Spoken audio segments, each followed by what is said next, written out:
No entendemos los tiempos de Dios, pero también no hemos entendido la fiesta del Señor, en el cual el Nuevo Testamento dice que son sombras proféticas de cosas por venir.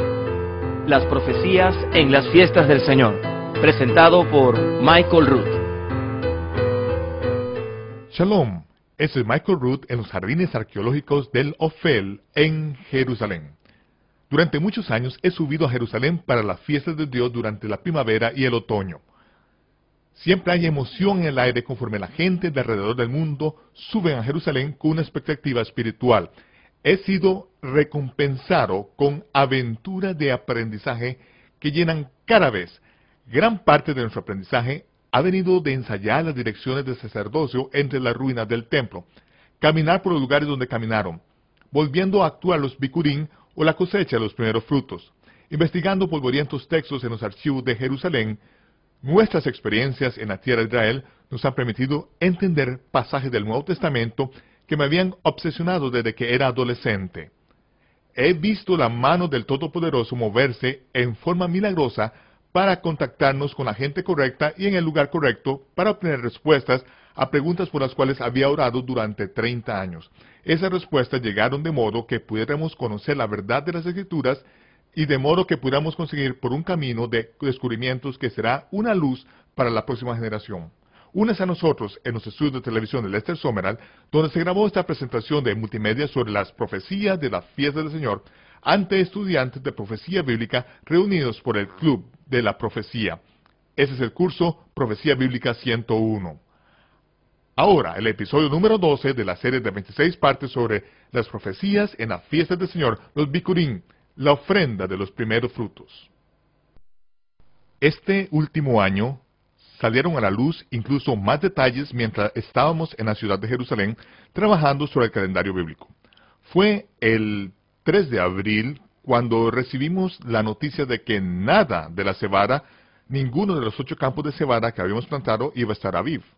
Eso era algo que habíamos sospechado debido a que las semanas anteriores a esto, la cebada no había madurado hasta este punto. De hecho, había germinado muy tarde en el año debido a la falta de lluvia en la tierra de Israel.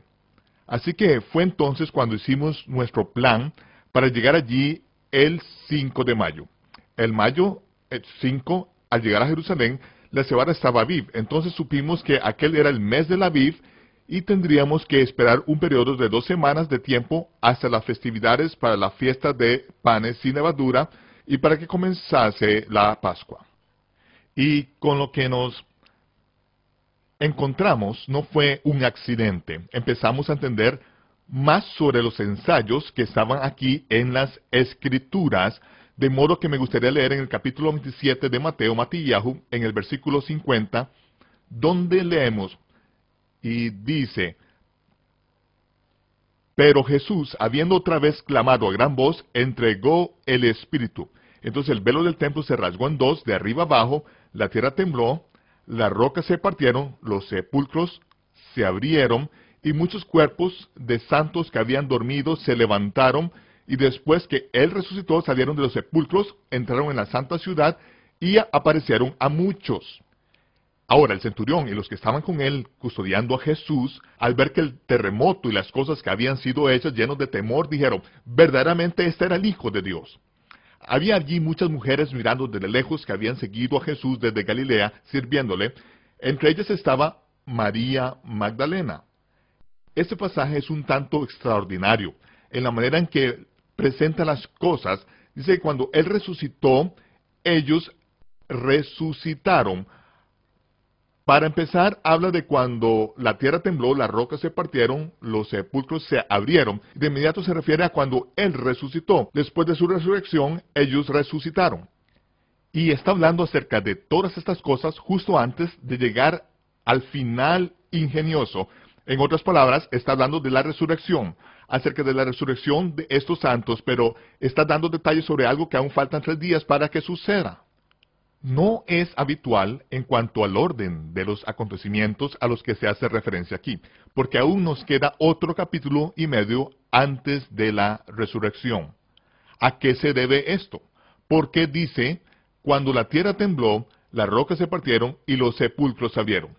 Esto es algo que no quedó claro hasta este año en Jerusalén en la fiesta de Pesach, cuando estábamos repasando algunos escritos judíos antiguos allí en la ciudad de Jerusalén, y descubrimos que los sacerdotes plantaron la cebada en la ladera del Monte de los Olivos, al otro lado del puente sobre el valle de Cedrón, en la región del Valle de las Cenizas, que es un sector protegido. Ahora, según Miro Cohen, un sacerdote de Israel, y el único pastor judío que queda ahora en Tecoa, los sacerdotes acostumbraban a plantar siempre la cebada en la ladera del Monte de los Olivos en el primer día de la octava luna. Mahershuan significa la octava luna. Ahí es donde los sacerdotes plantaban la cebada, porque justo al otro lado del monte del templo podían cruzar e inspeccionar la cebada a fin de terminar el mes del Aviv. Entonces podían ir y recoger la cebada, de modo que ese era el lugar donde se hacía al otro lado del monte del templo, en el monte de los olivos. Ahora, los escritos continúan diciéndonos de qué modo hacían los sacerdotes el sacrificio del cordero de Pascua.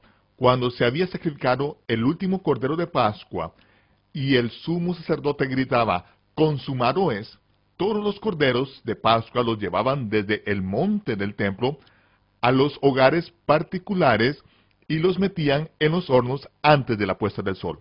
En aquel entonces se reunía un grupo de sacerdotes y cruzaban el puente sobre el valle de Cedrón al lado del monte de los olivos, donde habían plantado la cebada 6 meses antes. Acostumbraban en aquella época a colocar una cuerda alrededor de 10 homer de cebada, poniendo a un lado los tallos sin cortar, y en ese momento los marcaban. Después del consumado es, los sacerdotes iban a marcar la cebada que habría de ser cosechada 3 días después, en el momento de los Bikurim. En el año de la crucifixión de Yahshua, la cosecha de la cebada habría de realizarse exactamente 3 días y 3 noches después. Pero cada año, el 14, justo antes de ponerse el sol, iban y marcaban la cebada, y luego al final del sábado semanal, justo al ponerse el sol, los sacerdotes cruzaban el puente del valle de Cedrón, invitando a la gente que fuesen a este acto, pues se hacía públicamente.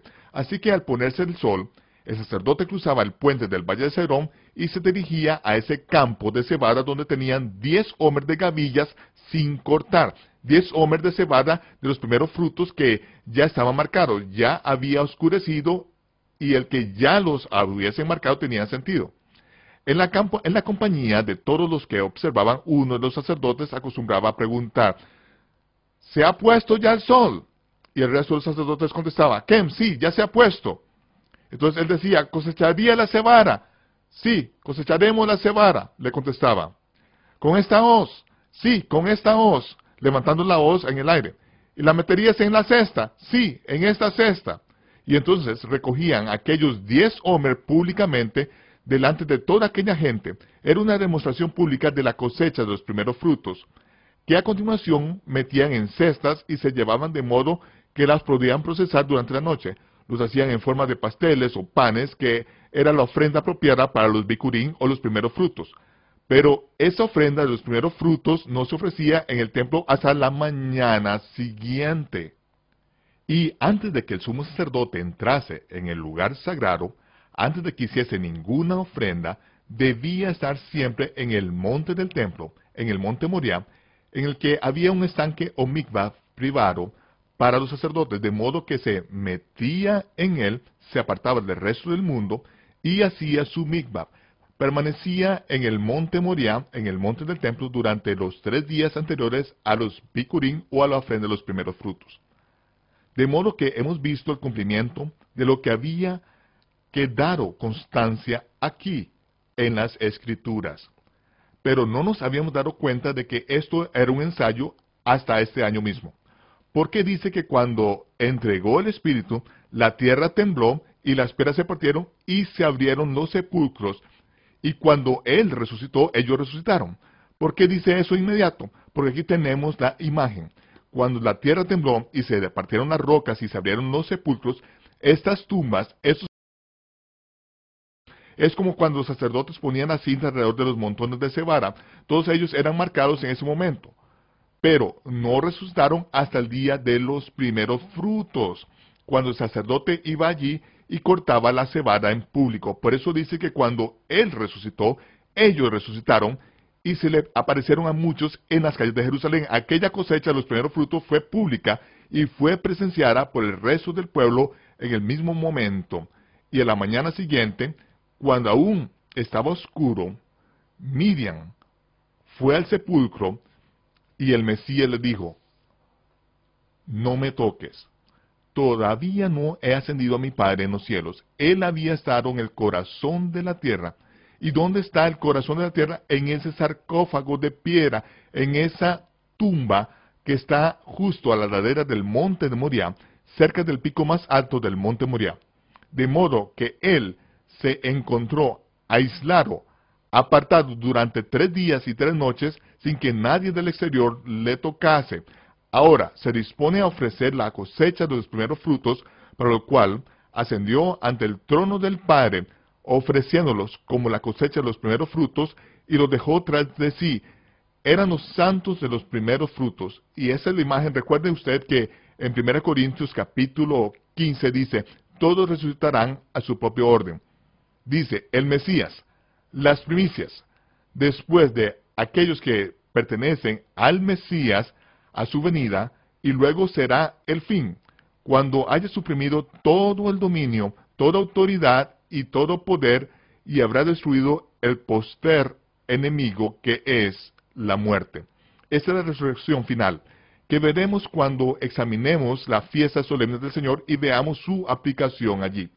Pero como ven, cada una de estas fiestas en la primavera, el Mesías las ha cumplido hasta el día, la hora y en el momento exacto, en cada detalle, conforme a lo que se había ensayado.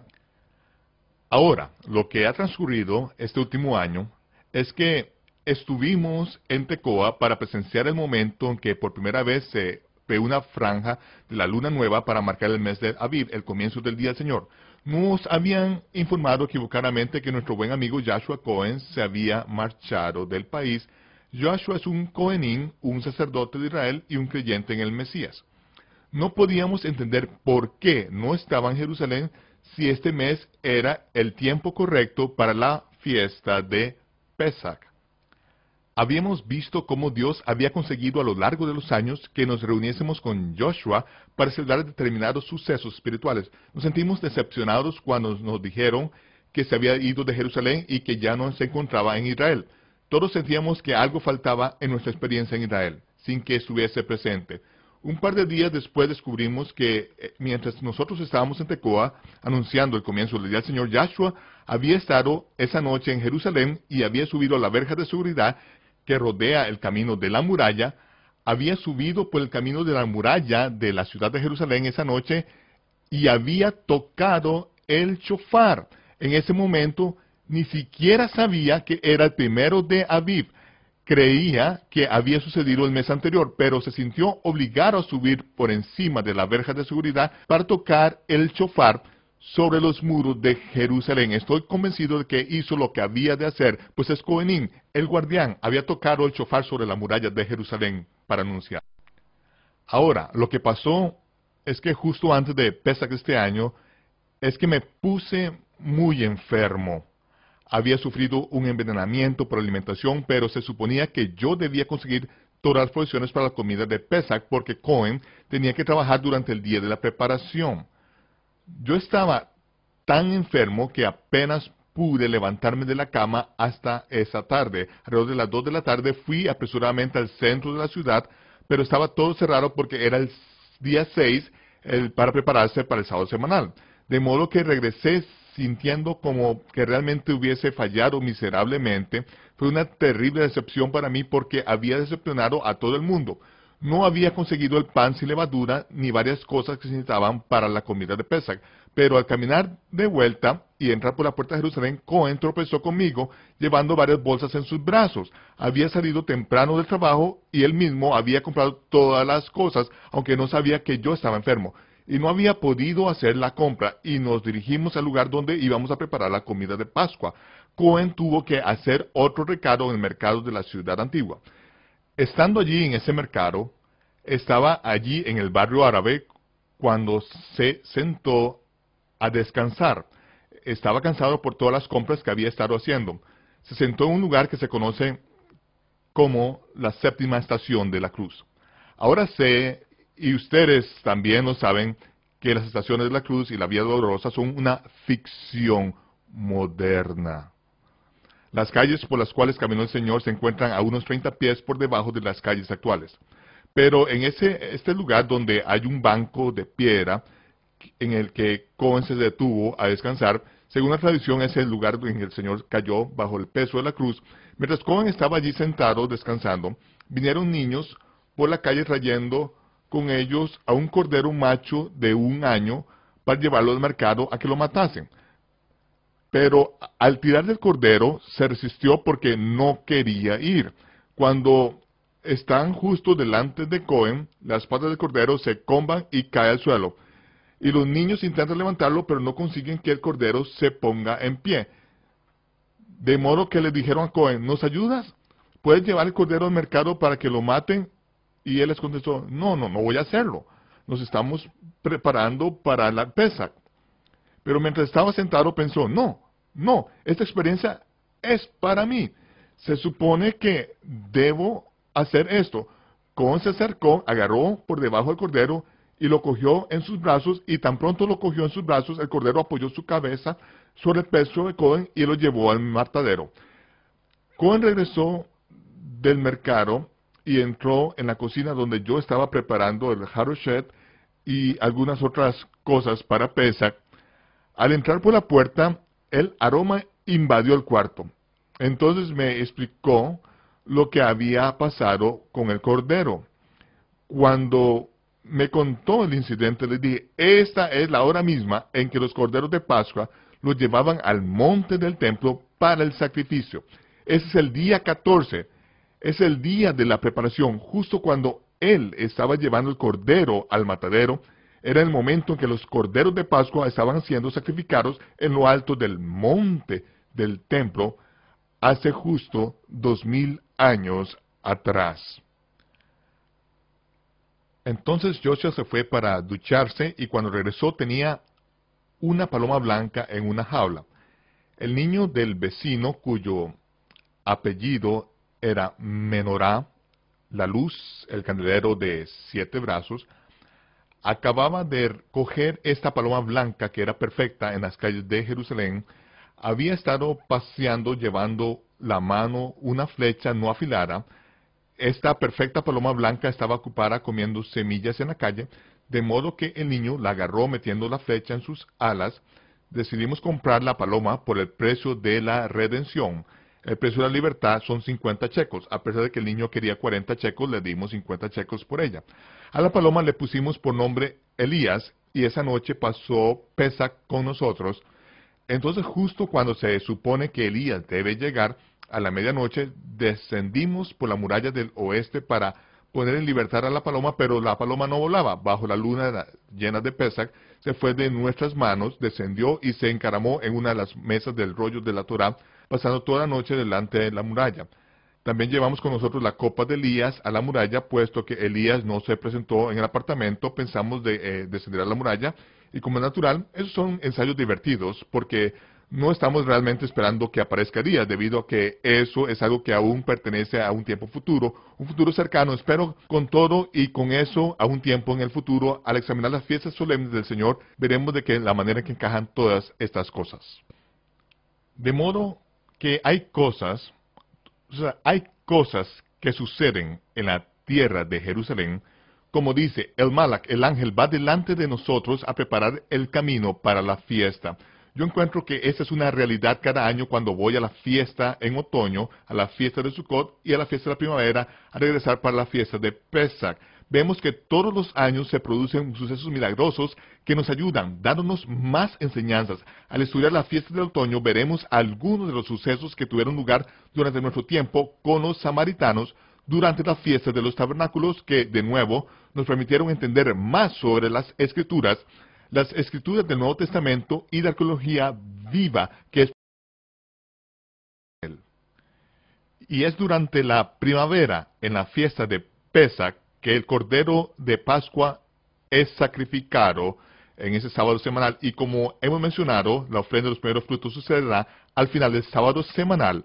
Así que cuando se puso el sol esa tarde, Cohen y yo cogimos una cesta y una hoz y dejamos atrás la ciudad de Jerusalén, pasando por la puerta del norte. Íbamos a pasar por el Monte de los Olivos, pero como es natural, actualmente no hay un puente sobre el valle, así que cogimos un taxi.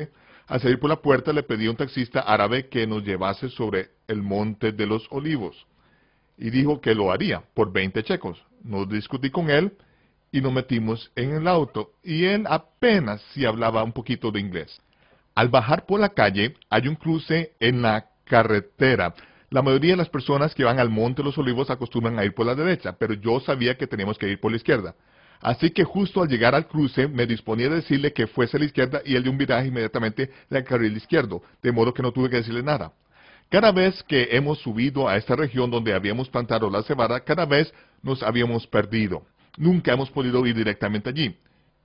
Y estoy allí buscando la carretera que marca a la dirección derecha, pero al descender al Valle de Cedrón y luego subir a la próxima colina, al decirle que fuese yo a la derecha, nuestro taxista dijo, sé a dónde vais. Así que a partir de entonces no le dije nada más. Él giró por una carretera de tierra y luego torció por un camino de hierba que crecía en el centro y nos llevó justo al lugar que teníamos que ir. Nunca he podido llegar sin perderme, y él no tenía ni idea a dónde íbamos, pero nos llevó derechos al campo de cebada de los Cohenim. Cuando se puso el sol, le dije a Cohen, ¿se ha puesto el sol? Sí, se ha puesto. ¿Recogerás la cebada? Sí, recogeremos la cebada. ¿Con esta hoz? Sí, con esta hoz. ¿La meterías en la cesta? Sí, la meteré. Y allí recogimos la cebada en la ladera del Monte de los Olivos esa noche. Nos quedamos hasta cerca de la 1 de la madrugada. Era hora de que regresáramos a la ciudad antigua porque queríamos hacer los bikurim, o la ofrenda de los primeros frutos, al día siguiente. Y vuelvo a decir que se trata de un ensayo, no es algo que se haga de manera oficial. Así que estuve orando para encontrar un auto que nos llevase por el camino de regreso largo. Al marcharnos, estábamos bajando por una larga colina y me di cuenta que en realidad necesitábamos un auto para subir la próxima colina. Así que Cohen y yo estábamos hablando, eran la 1:30 de la madrugada, al bajar la colina, cuando pasó un auto a nuestro lado y se detuvo. Se le encendieron los faros de atrás y comenzó a retroceder hacia llegar a nuestro lado.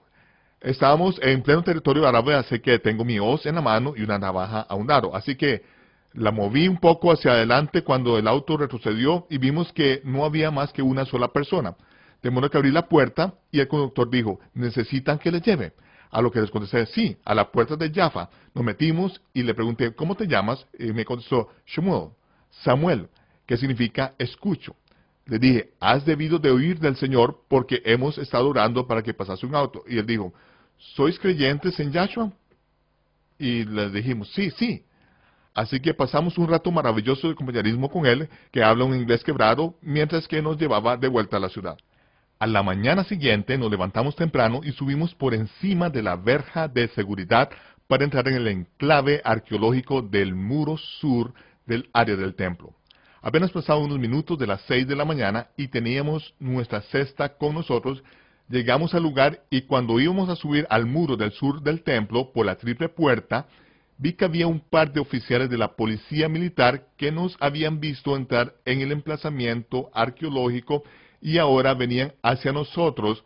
Entonces les dije a Cohen, no digas nada, yo hablaré, no somos turistas, estamos aquí en obediencia a lo que dice la Torá de Dios, estamos aquí para ofrecer la ofrenda de los bikurim y yo hablaré.